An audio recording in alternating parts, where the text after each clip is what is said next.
కాసేపట్లో బీఆర్ఎస్ శాసనసభాపక్షం సమావేశం కానుంది. తెలంగాణ భవన్లో సమావేశం కానున్నారు గులాబీ నేతలు.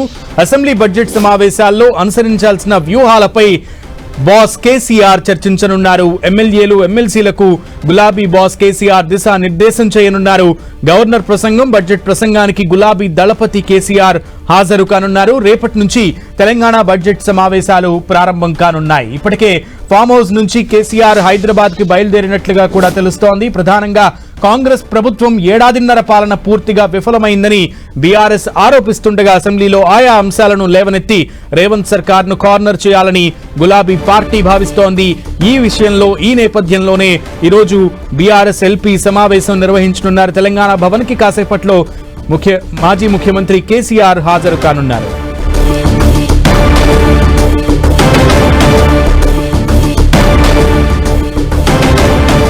రైట్, బీఆర్ఎస్ ఎల్పీ సమావేశం కాసేపట్లో తెలంగాణ భవన్ లో ప్రారంభం కాబోతోంది. ఇప్పటికే ఫామ్ హౌస్ నుంచి మాజీ ముఖ్యమంత్రి కేసీఆర్ అయితే స్టార్ట్ అయినట్లుగా తెలుస్తోంది. పూర్తి సమాచారం మా ప్రతినిధి కరుణాకర్ అడిగి తెలుసుకుందాం. కరుణాకర్, తెలంగాణ భవన్ వద్ద ఉన్న పరిస్థితి ఏంటి?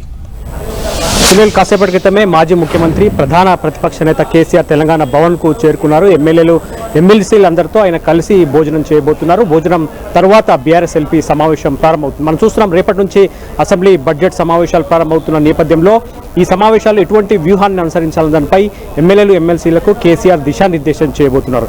చాలా రోజులుగా, అంటే దాదాపు 15 నెలలు గడుస్తోంది కాంగ్రెస్ ప్రభుత్వం ఏర్పాటయ్యి. కానీ కాంగ్రెస్ ప్రభుత్వం ఎన్నికల సమయంలో ఇచ్చిన 6 గ్యారంటీలు సహా అభివృద్ధి సంక్షేమంలో పూర్తి స్థాయిలో వైఫల్యం చెందిందని ఇప్పటికే బీఆర్ఎస్ పార్టీ పెద్ద ఎత్తున ఆరోపణలు, విమర్శలు గుప్పిస్తున్న పరిస్థితి. కాబట్టి ఏ అంశాలను అసెంబ్లీ బడ్జెట్ సమావేశాల్లో లేవనెత్తి ప్రభుత్వాన్ని కార్నర్ చేయాలన్న దానిపై కేసీఆర్ ఇప్పటికే పూర్తి స్థాయిలో సమాహితమైనట్టు తెలుస్తోంది. ఎమ్మెల్యేలందరికీ ఏ అంశాలపై మాట్లాడే సందర్భంలో ఎటువంటి అంశాలను, ఎటువంటి విషయాలను లేవనెత్తాలన్న దానిపై పూర్తి స్థాయిలో ఆయన ఎమ్మెల్యేలు ఎమ్మెల్సీలందరూ కూడా దిశానిర్దేశం చేయబోతున్నారు.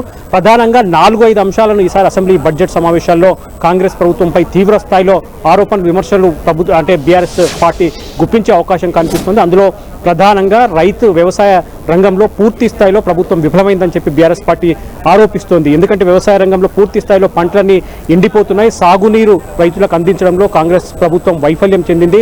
దాంతోపాటు ఎన్నికల సమయంలో ఇచ్చిన రైతు 2 లక్షల రుణమాఫీ కావచ్చు, రైతు భరోసా, దాంతోపాటు బోనస్ కావచ్చు, రైతు బీమా కావచ్చు, ఇటువంటి అన్ని హామీలను పూర్తి స్థాయిలో వైఫల్యం చెందింది కాంగ్రెస్ ప్రభుత్వం. దీంతో రైతులు పెద్ద ఎత్తున ఆందోళన చెందుతున్నారు. దాదాపు 400లకు పైగా రైతులు ఆత్మహత్యలు చేసుకున్నారని చెప్పి బీఆర్ఎస్ పార్టీ ఆరోపిస్తుంది.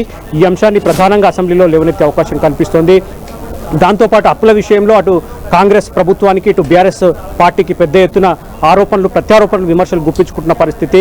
బీఆర్ఎస్ హయాంలో 7 లక్షలకు పైగా కోట్ల అప్పులు చేశారని చెప్పి కాంగ్రెస్ ప్రభుత్వం ఆరోపిస్తుంటే, ఇటు 15 నెలల్లోనే 1,50,000 కోట్ల రూపాయల అప్పులు చేసి పూర్తి స్థాయిలో రాష్ట్రాన్ని అప్పుల పాలు చేస్తుందని చెప్పి బీఆర్ఎస్ పార్టీ ఆరోపిస్తుంది. కాబట్టి ఈ అప్పుల విషయంలో కూడా అసెంబ్లీ బడ్జెట్ సమావేశాల్లో లేవనెత్తాలని చెప్పి బీఆర్ఎస్ పార్టీ భావిస్తుంది. దాంతోపాటు ఎస్సీ వర్గీకరణ కావచ్చు, బీసీ రిజర్వేషన్ల అంశంపై కూడా హాట్గా చర్చ జరుగుతుంది. ఇటువంటి కీలక అంశాలతో పాటు కాంగ్రెస్ వైఫల్యాలను తీవ్ర స్థాయిలో ఈసారి అసెంబ్లీ బడ్జెట్ సమావేశాల్లో ఎండగట్టాలని చెప్పి బీఆర్ఎస్ పార్టీ సమాహితమైంది. ఈ అంశాలన్నిటిపైన బీఆర్ఎస్ అధినేత కేసీఆర్ ఎమ్మెల్యేలు ఎమ్మెల్సీలందరూ కూడా దిశానిర్దేశం చేస్తారు. దాంతోపాటు కేసీఆర్ ఈసారి అసెంబ్లీ బడ్జెట్ సమావేశాలకు హాజరవుతున్న నేపథ్యంలో సమావేశాలు హాట్గా ఉండే అవకాశం కనిపిస్తోంది. రేపు గవర్నర్ ప్రసంగంతో పాటు ఎల్లుండి బడ్జెట్ ప్రవేశపెట్టే రోజు కూడా కేసీఆర్ అసెంబ్లీకి వస్తారని ఇప్పటికే కేటీఆర్ చెప్పిన పరిస్థితి. కాబట్టి ఈసారి ఈ రెండు, అంటే బడ్జెట్ ప్రసంగము, బడ్జెట్ ప్రవేశపెట్టే రోజు మాత్రమే, 2 రోజులు మాత్రమే కేసీఆర్ అసెంబ్లీకి వస్తారా, లేకపోతే అసెంబ్లీ సమావేశాలు జరిగిన రోజులు ఆయన అసెంబ్లీకి హాజరవుతారా? అదే కనుక జరిగితే అసెంబ్లీ ఈసారి హాట్గా జరిగే అవకాశం ఉందని చెప్పి రాజకీయ వర్గాల్లో కొంత ఆసక్తి నెలకొన్న పరిస్థితిని చూస్తున్నాం. సునీల్,